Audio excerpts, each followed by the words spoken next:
El nombre de esta plática, lo platiqué con Rafa el día que me invitó, y se quedó como estudio de las TICs en carreras no tecnológicas, la experiencia del profesor.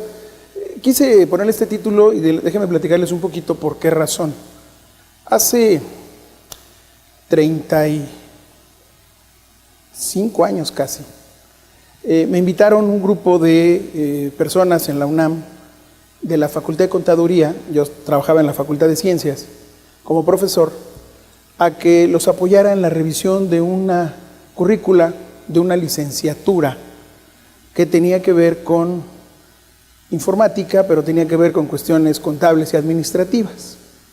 Estaban trabajando en esta idea. Yo en esa época trabajaba también de asesor del programa universitario de cómputo, lo que es hoy la DGTIC, que bien dirige el doctor Bracho. Y cuando fuimos a trabajar en ellos nos dimos cuenta que podíamos crear una licenciatura en informática en una facultad que no tenía, digamos, en su objetivo inicial formar informáticos. Eran contadores y administradores. Y si bien recibían algunas clases relacionadas, más o menos, de lo que podía ser alguna introducción a la informática o a la computación, eso les daba ya alguna cercanía.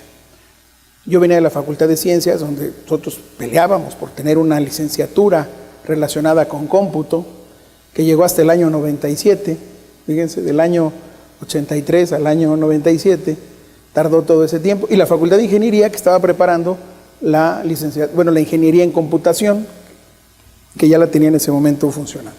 Entonces, cuando fuimos a hablar de todo esto, nos dimos cuenta que, oye, es que la informática, las TICs, pues en esa época también le llamábamos TICs, pues tienen que ver con todas las licenciaturas. El problema es cómo les hacemos ver que sí deben trabajar en ese sentido. Al final logramos hacer un espacio curricular suficientemente sólido, nos aprobó el Consejo Universitario de la Licenciatura y en el año 85 empezó la licenciatura en informática en la Facultad de Contaduría. Yo, siendo profesor en la Facultad de Ciencias, yo daba materias relacionadas con cómputo, las que se daban en ciencias, análisis numérico, estructura de datos, computación 1 y 2 se llamaban en ese tiempo, enseñábamos a programar a la gente. Pues me pasé a la Facultad de Contaduría y mi experiencia de profesor ha sido del año 85 a este año de profesor en la Facultad de Contaduría. Sigo siendo profesor en esa facultad, donde además no ha cambiado de nombre, sigue siendo Facultad de Contaduría y Administración, siempre decimos informática, ¿no? Porque tiene la licenciatura ahí dentro.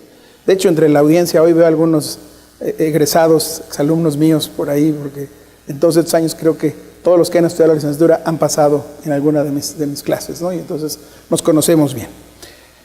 En ese sentido, el tema importante es cuál es la importancia de las TICs en la educación. El objetivo principal que vamos a buscar siempre es estar en la vanguardia de los métodos para enseñar y para aprender. Yo creo que aquí hemos dicho hoy de diferentes maneras todos que esa es la búsqueda de lo que estamos logrando, queremos lograr. Yo creo que lo que dijo el doctor Malo ahorita al final a mí me hace muchísimo sentido, me hace mucho sentido con la plática que preparé para ustedes hoy, que es justamente hacer que la gente se vuelva más creativa, porque va a tener opción de poder aprender otras cosas que durante mucho tiempo no le han enseñado, ¿no? Y aquí la discusión va a ser la de siempre. Oye, ¿les vamos a enseñar a programar a los abogados? ¿Les vamos a enseñar a programar a los veterinarios? ¿Les vamos a enseñar a programar a los filósofos? Yo podría decirles, como soy un apasionado de la informática, decirles sí, hay que enseñarlos a programar, ¿no? Además, hoy los lenguajes de programación son mucho más cercanos, mucho más intuitivos o mucho más semánticos. No son los lenguajes de programación estructurados de los años 70 o de los años 80, complejos, ¿no? Que había que entender muchas otras cosas. Hoy es el lenguaje semántico los hace hacerlo mucho más simple, ¿no? Cualquiera, yo les podría decir, puede aprender HTML, ¿no?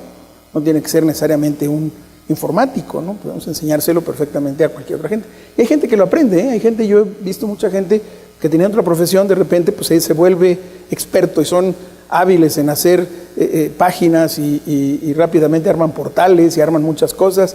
Y el tema es, está bien, pero el problema es que a lo mejor hay que llevarlos en un camino más claro para que no se nos pierdan por ahí. ¿Qué hemos hecho? O sea, aquí el punto, la experiencia del profesor es, ¿qué hicimos? Llevar una licenciatura, montarla en una escuela que originalmente no tenía esa función, y hoy se ha vuelto pues una carrera importante. Como yo decía ahorita, los egresados afortunadamente hemos tenido un registro muy claro de que les ha ido muy bien. Y cuando digo les ha ido muy bien, no solamente en la parte de que han encontrado buenos empleos, sino que además se han desarrollado bien. Y yo creo que ahí viene un poco lo que mencionaba hace rato, ¿no? Hay confianza, creen en la licenciatura, los profesores que estamos en la licenciatura creemos también en ellos, los hemos apoyado. Y ahí, por ejemplo, sí hemos evolucionado. Yo les puedo decir que en estos 32 años, 33 años que tiene la licenciatura, hemos cambiado el plan de estudios 6 veces. Es un récord para las otras licenciaturas en la UNAM, ¿no? Hay carreras en la UNAM que han durado con el mismo plan de estudios 40 años, ¿sí? ¿Por qué? Porque pues, no había cambio, ¿no? Pero en informática no me digan que hablar de base de datos en 1986 es lo mismo que hablar de base de datos en 2010. Evidentemente no, estamos hablando de cosas muy diferentes, ¿no? Entonces, hablar de seguridad de cómputo en 1986 contra hablar de seguridad de cómputo en 2012, 2015. Estamos hablando de otro tema totalmente diferente, ¿no? Cómputo en la nube, ¿no? Y en fin, una cantidad de cosas. La pregunta es si estas materias las podemos llevar a otra licenciatura, si hacemos que esas licenciaturas reaccionen de esa manera, ¿no? A lo mejor yo les llevo cómputo en la nube a los abogados, pero no les voy a hablar de lo mismo. El contenido no va a ser el mismo de cómputo en la nube para un licenciado en informática, para un ingeniero en computación, que para un abogado. ¿Qué va a ser importante para un abogado cuando hablemos de cómputo en la nube? Todos los impactos legales que hay alrededor de esto, ¿no? Normatividades, reglamentos, cuestiones que no se ven, seguridad informática, ¿no? Protección de datos personales, por ejemplo. Tenemos que hablar de esto con los abogados, ¿no? Registro de patentes, registro de marcas, ¿no? Una serie de cosas que no estamos pensando a veces, pero que tienen que ser las TICs también metidas en otros lugares. Oye, un filósofo, ¿de qué tendría que hablar de esto? Híjole, pues hay un chorro de cosas relacionadas con esquemas de aprendizaje, por ejemplo, esquemas de investigación relacionados con lo mismo. Y así podríamos empezar a encontrar diferentes pequeños nichos que hoy están funcionando, ¿eh? Hoy en la UNAM ya hay gente trabajando en estas cosas y muy bien, ¿eh? Yo les puedo decir que a mí me sorprende que de repente aparecen abogados hablando de redes sociales con una facilidad, pero al final el enfoque de ellos no deja de ser el enfoque legal, ¿no? Está bien, pero o sociólogos hablando también de redes sociales con una facilidad que uno dice, oye, pareciera que ellos desarrollaron Facebook, ¿no? Cuando al final sabemos que Facebook es todo un entramaje completo de información y de la manera en la que está relacionado, ¿no?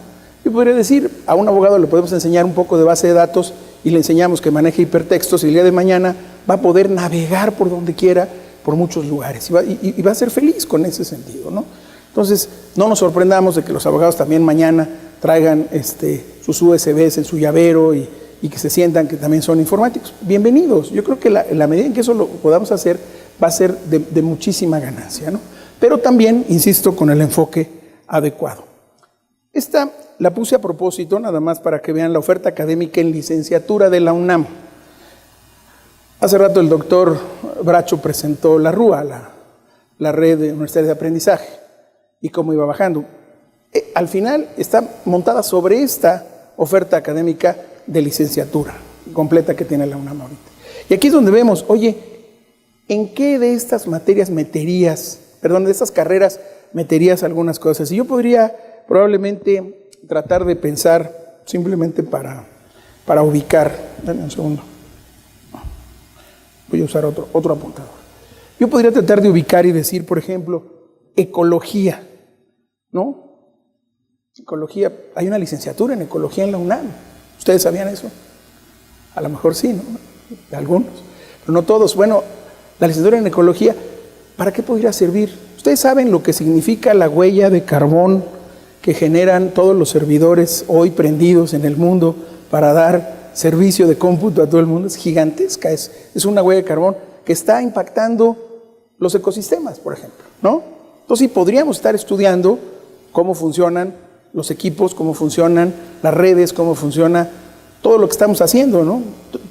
Todo este concepto inalámbrico, todo el wireless que hay y el que viene, pues cómo impacta necesariamente a una licenciatura como ecología, ¿no? Entonces sí tienen que entender también cómo está funcionando esto, porque no nada más es, no, tú no te preocupes, ¿no? El día de mañana todos vamos a ser totalmente ecológicos. Y bueno, ¿y qué impactos va a tener el uso de toda la tecnología para ser totalmente ecológicos? A lo mejor vamos a ser menos ecológicos porque estamos creando una huella gigantesca de CO2 que le está dando en la torre al planeta, ¿no? Y no lo sabemos. Ramas y disciplinas. Y aquí un poquito la idea es, la UNAM durante mucho tiempo dividió en estas ramas y en estas disciplinas, y que incluso eran los famosos, en el caso de la preparatoria de la UNAM, los grupos, ¿no? Si estás en el grupo 1, en el 2, en el 3, de qué rama eres. En el caso de los colegios de ciencias y humanidades eran las materias optativas, si tomabas esta materia de este grupo, esta otra, cómo armabas tu quinto y sexto semestre, etcétera y demás. Ciencias físico-matemáticas, ciencias biológicas, ciencias sociales, humanidades y artes. En estas 4 podemos poner a todas las licenciaturas que tiene la UNAM en este momento. Y la pregunta es, ¿en las ciencias físico-matemáticas tienen materias de TICS? Claro, por supuesto, y ahí nos sentimos hasta orgullosos, ¿no? Les damos clases de programación, les damos clases de estructura de datos, les damos clases de base de datos, les enseñamos seguridad en cómputo, les enseñamos analytics, les enseñamos muchas otras cosas relacionadas con cómputo. En ciencias biológicas, ¿creen que haya materias relacionadas con TICS? Por supuesto que las hay también, ¿sí? ¿Y tienen que ver con qué? Pues con cuestiones necesariamente también del manejo de la investigación relacionada a ciencias biológicas. ¿Quiénes están ahí? Hace un momento, por ejemplo, ahí está toda la parte de medicina, ¿no? Está la parte de biología y todo lo relacionado con esto. Hoy en día también hay un avance importante ahí. Ciencias sociales, ¿no? Sociología, por ejemplo, contaduría está en ciencias sociales, administración, ¿no? Etcétera, ciencias políticas. Pues también, ¿no? Yo no creo que hoy haya un contador en el mundo que no entienda de TICS. Si no entiende de TICS tiene un problema gravísimo, ¿no? ¿Por qué? Porque de eso viven además, ¿no? Hace muchos años jugábamos a asustar a los contadores y les decíamos, ¿qué crees? Ya salió una hoja de cálculo más poderosa, ahora sí vas a desaparecer, ¿no? Tu chamba está perdida, te acabaste, ya no tienes razón de existir. Y había unos que asustaban, de veras. Decían, oye, sí es cierto, esto hace todo lo que yo hago, ¿no? Y no han desaparecido los contadores, al contrario, se han fortalecido, ¿no? ¿Por qué? Pues porque hay una serie de elementos de regulación y sobre todo, por ejemplo, esta parte de la globalización es muy importante, ¿no? En algún momento nos volvimos el famoso US GAAP, que entonces tuvo que poner las reglas de contabilidad que se usaban en los Estados Unidos por el Acuerdo de Libre Comercio en México, etcétera y demás. Capaz que ahora hay que quitarlas dentro de unos meses, pero bueno, por lo pronto ahí están, ¿no? Y no han desaparecido los contadores, pero entienden de TICS, entienden qué significa una base de datos, entienden qué significa un sistema de contabilidad, los famosos ERPs.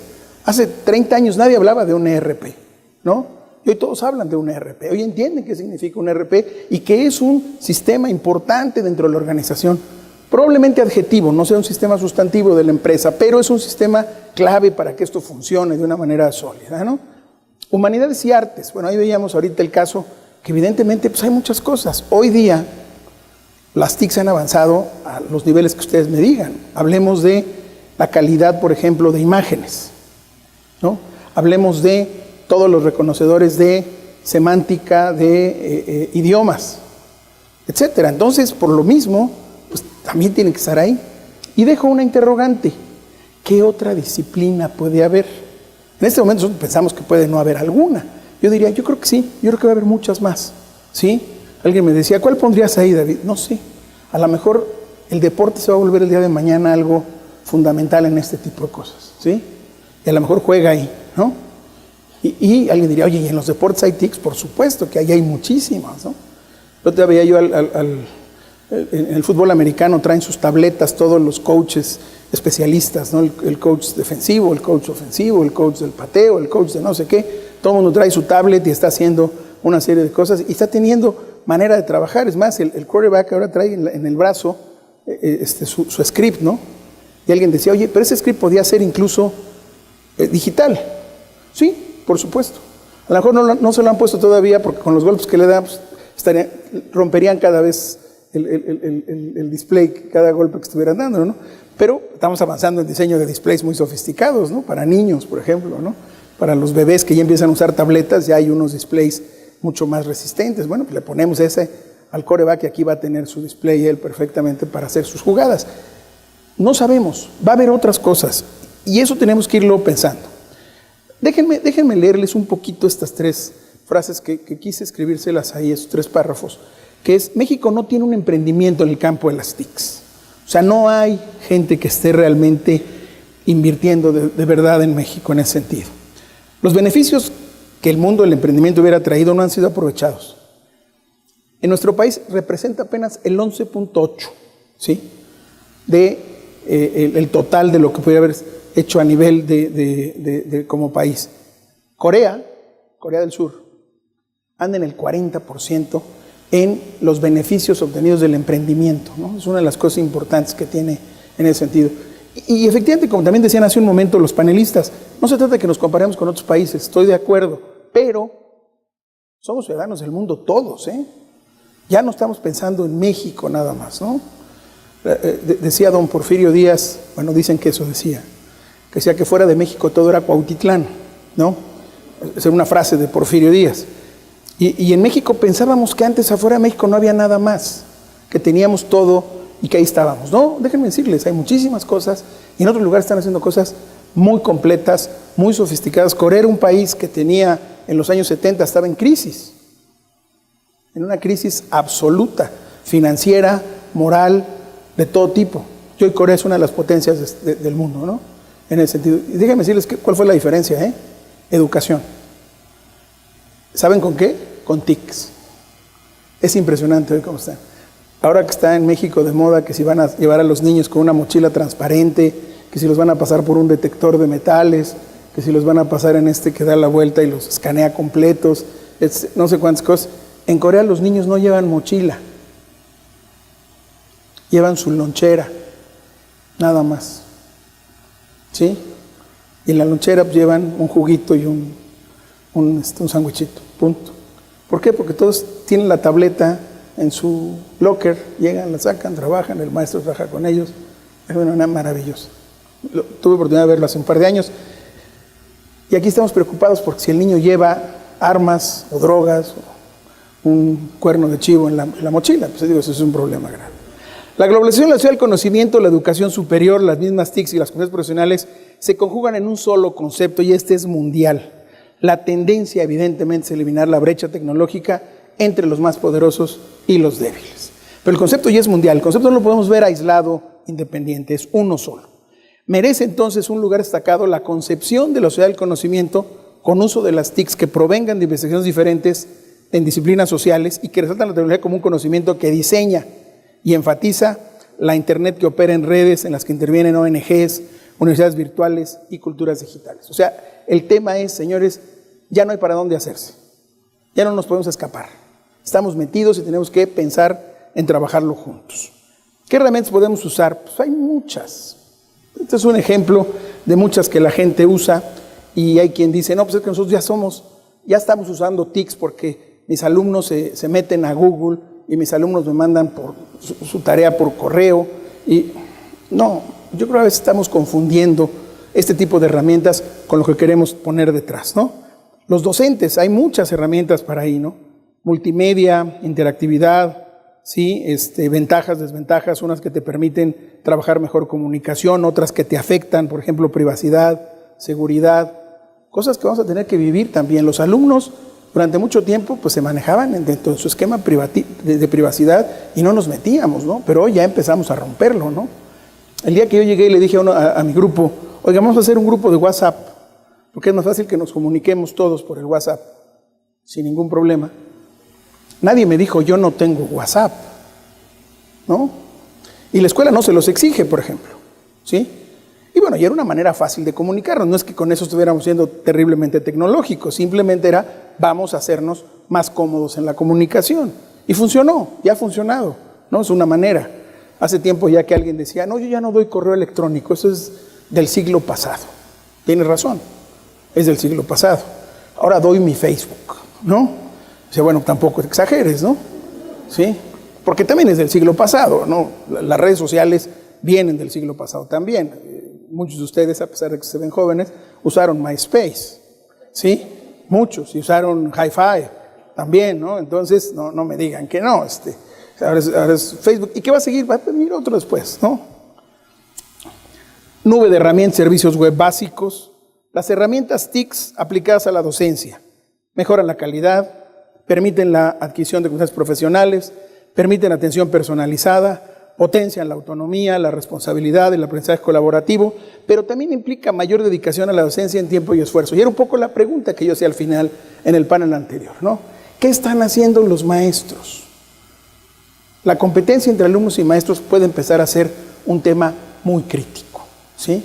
El alumno tiene acceso a una cantidad importante de herramientas en casa que el maestro no tiene, ¿sí? Y entonces el alumno en algunos casos lo va a empezar a rebasar. Entonces el tema importante aquí es cómo hacemos que el profesor esté en el nivel de profesor, que es finalmente el guía que va a llevar al alumno a donde quiere ir, ¿no? Ese es el tema. No se trata de que ver quién tiene más gadgets, ese no es el tema.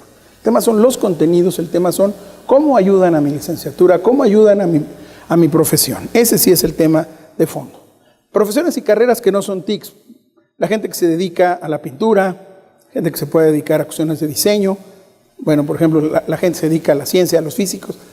Déjenme decirles algo. Yo cuando estudié la licenciatura en actuaría, mis compañeros eran matemáticos y físicos. A mí me gustaba el cómputo y yo empecé a tomar materias optativas de cómputo. En ese tiempo eran optativas.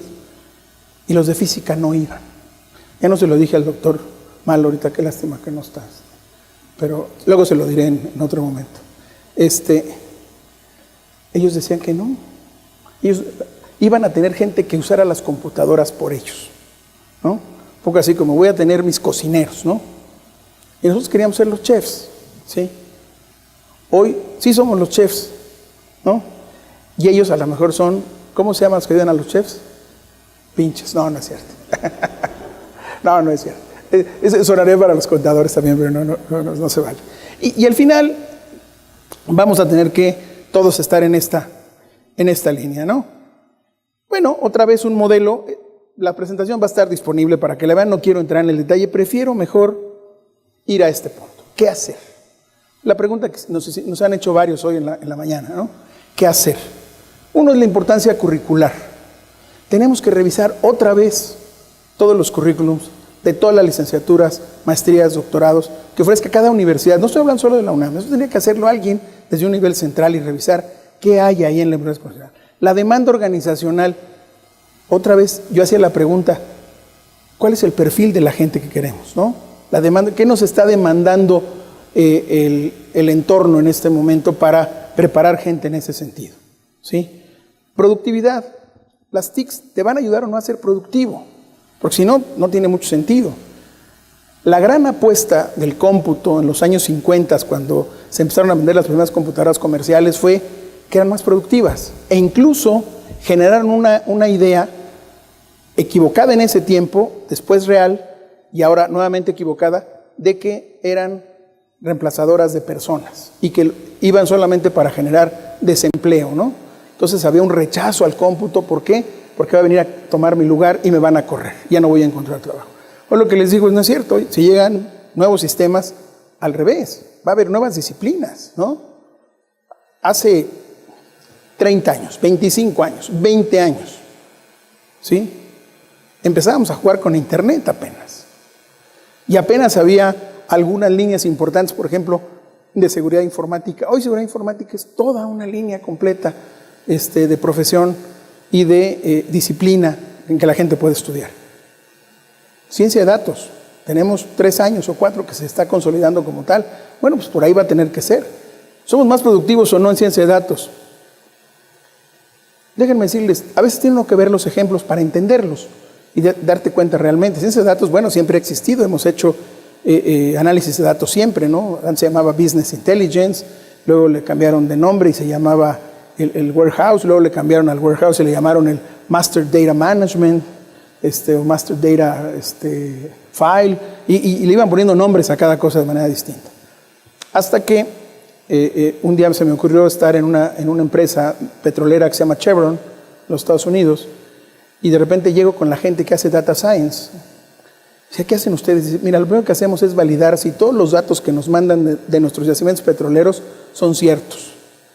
Entonces tenemos una serie de algoritmos que validan la información. Y después de eso empezamos a generar nuestros análisis de información. Entonces cuando te das cuenta que están jugando con análisis de riesgo, que es en muchos era cuestión financiera, o cuestiones de las leyes de la termodinámica, ¿no? O sea, la segunda ley de la termodinámica tenía que ver con esto. Entonces tienen física, tienen matemáticas, tienen finanzas, tienen tecnologías de información. Son petroleros además, ¿no? Entonces estamos teniendo una convergencia enorme y a veces no nos damos cuenta. Entonces, cuando hablo del perfil de los egresados, tenemos que pensar en ese sentido, ¿no? Las preguntas básicas siempre para este tipo de cosas son ¿qué, cómo, cuándo y dónde? ¿Qué les vamos a dar? ¿Cómo se los vamos a dar? ¿Cuándo se los vamos a dar? ¿Y en dónde se los vamos a dar? Y aquí la pregunta es, no, es que mira, en la facultad de veterinaria ya pusimos un salón con 20 máquinas. Ese es el dónde, ¿no? Oye, ¿cómo lo hacen? No, pues vienen y se registran y pueden usar y acceden a internet con su credencial. ¿Qué están haciendo? Pues nada, ¿no? Accediendo a esto. ¿Cómo? Pues no sabemos. Y ese es el tipo de cosas que tenemos que empezar a resolver de otra manera. Les vamos a enseñar solo herramientas de oficina, nos vamos a volver a todo el mundo. Y ya creamos una materia en filosofía y letras que se llama Office, ¿no? Bueno, oficina, para que no suene nombre de la marca. ¿Y qué les enseñas? Pues enseñamos Word, les enseñamos PowerPoint, les enseñamos Outlook y Excel, ¿no? Y salen usando, ya saben usar, porque si mañana no encuentran trabajo de filósofos, pues puedan trabajar de oficinistas, ¿no? Cuidado con ese tipo de cosas. Queremos que sean materias optativas o que sean materias realmente regulares, ¿sí? Los MOOCs, ¿cómo vamos a aprovechar los MOOCs, por ejemplo, ¿no? ¿Y de qué manera podemos hacer uso de los MOOCs? Entonces, contenidos y tecnología va a ser un tema importante, el entorno curricular e institucional, la carga docente, otra vez, los profesores tienen que jugar aquí, cuál es su formación.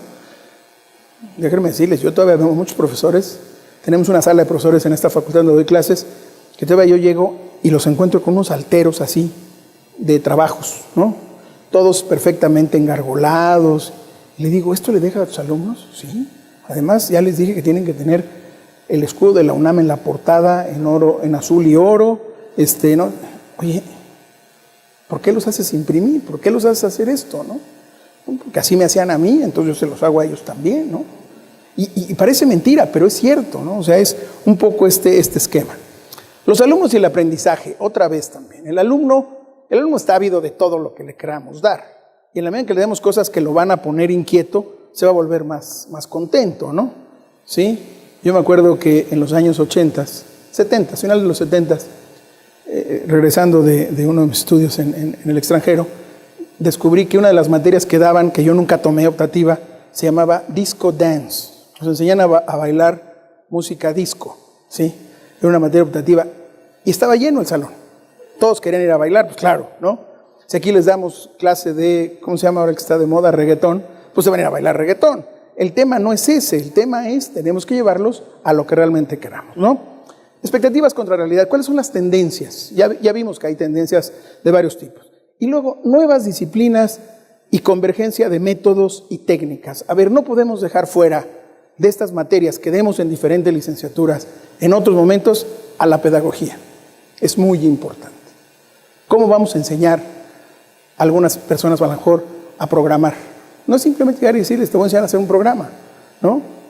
La parte pedagógica, la parte de psicología también es muy importante y la parte sociológica también, el impacto social que vamos a tener. Entonces, todo esto es lo que tendríamos que estar pensando antes de decir nada más, voy a meter materias de TICS en todas las licenciaturas de la UNAM.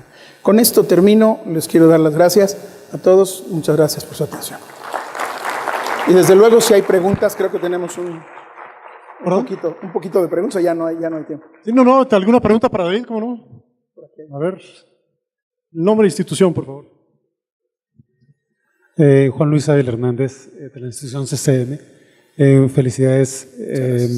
¿Cuál es la mayor aportación que tiene la MIAC para México? Fíjate, yo no había hablado de la MIAC, pero qué bueno que la mencionas. La Academia Mexicana de Informática se fundó hace 40 años, en el año 76. Estamos celebrando en septiembre del año pasado los primeros 40 años de la MIAC.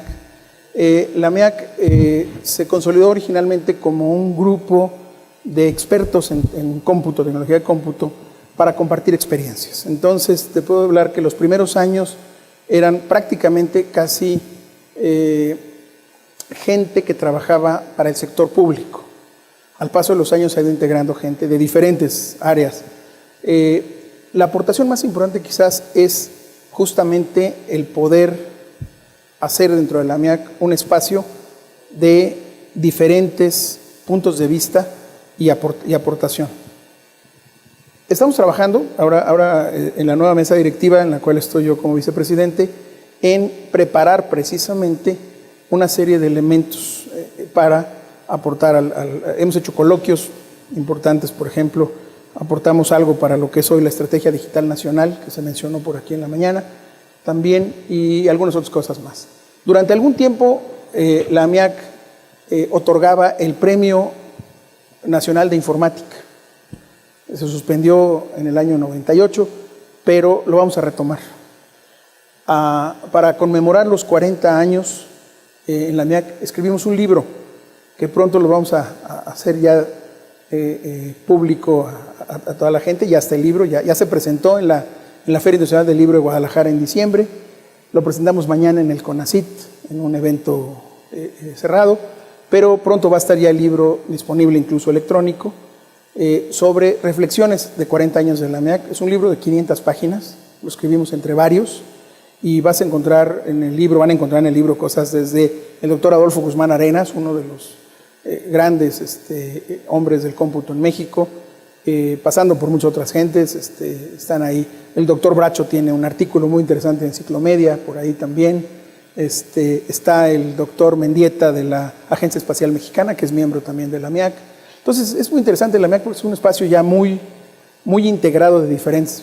Rafael es un miembro de número de la MIAC también con nosotros, y ahí estamos en eso. Entonces, eso es lo que hace la MIAC, básicamente. ¿Alguna otra pregunta? Muchas gracias nuevamente. David, muchísimas gracias. Felicidades. Gracias. Magnífico. No la han enseñado, ¿no? Y aquí la discusión va a ser la de siempre. Oye, ¿les vamos a enseñar a programar a los abogados? ¿Les vamos a enseñar a programar a los veterinarios? ¿Les vamos a enseñar a programar a los filósofos? Yo podría decirles, como soy un apasionado de la informática, decirles sí, hay que enseñarlos a programar, ¿no?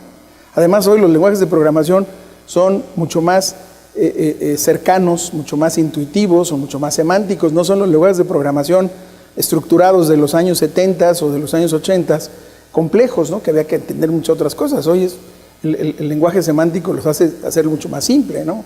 Cualquiera, yo les podría decir, puede aprender HTML, ¿no? No tiene que ser necesariamente un informático, ¿no? Podemos enseñárselo perfectamente a cualquier otra gente. Y hay gente que lo aprende, ¿eh? Hay gente, yo he visto mucha gente que tenía otra profesión, de repente pues se vuelve experto y son hábiles en hacer páginas y rápidamente arman portales, donde además no ha cambiado de nombre, sigue siendo Facultad de Contaduría y Administración, siempre decimos informática, ¿no? Porque tiene la licenciatura ahí dentro. De hecho, entre la audiencia hoy veo algunos egresados, exalumnos míos por ahí, porque en todos estos años creo que todos los que han estudiado la licenciatura han pasado en alguna de mis clases, ¿no? Y entonces nos conocemos bien. En ese sentido, el tema importante es cuál es la importancia de las TICs en la educación. El objetivo principal que vamos a buscar siempre es estar en la vanguardia de los métodos para enseñar y para aprender. Yo creo que aquí hemos dicho hoy de diferentes maneras todos que esa es la búsqueda de lo que estamos logrando, queremos lograr. Yo creo que lo que dijo el doctor Malo ahorita al final a mí me hace muchísimo sentido, me hace mucho sentido con la plática que preparé para ustedes hoy, que es justamente hacer que la gente se vuelva más creativa, porque va a tener opción de poder aprender otras cosas que durante mucho tiempo no.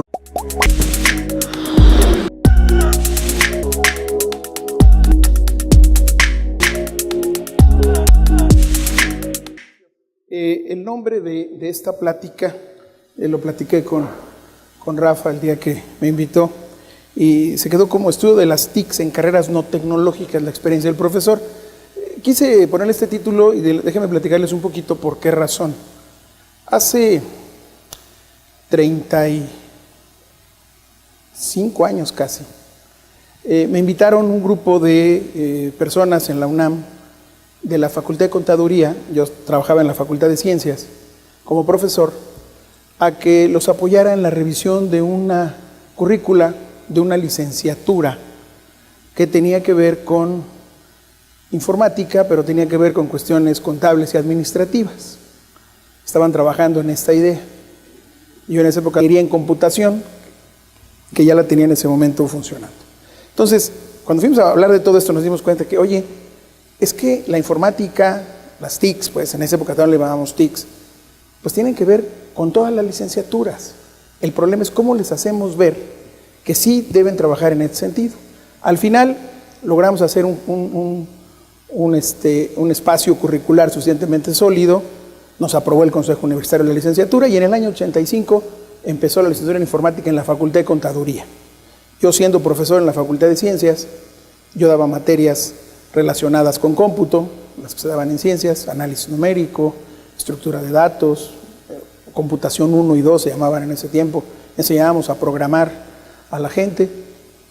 Pues me pasé a la Facultad de Contaduría y mi experiencia de profesor ha sido del año 85 a este año de profesor en la Facultad de Contaduría. Sigo siendo profesor en esa facultad. Trabajaba también de asesor del programa universitario de cómputo, lo que es hoy la DGTIC, que bien dirige el doctor Bracho. Y cuando fuimos a trabajar en ellos nos dimos cuenta que podíamos crear una licenciatura en informática en una facultad que no tenía, digamos, en su objetivo inicial formar informáticos. Eran contadores y administradores. Y si bien recibían algunas clases relacionadas, más o menos de lo que podía ser alguna introducción a la informática o a la computación, eso les daba ya alguna cercanía. Yo venía de la Facultad de Ciencias, donde nosotros peleábamos por tener una licenciatura relacionada con cómputo, que llegó hasta el año 97, fíjense, del año 83 al año 97, tardó todo ese tiempo, y la Facultad de Ingeniería, que estaba preparando la licenciatura, bueno, la ingeniería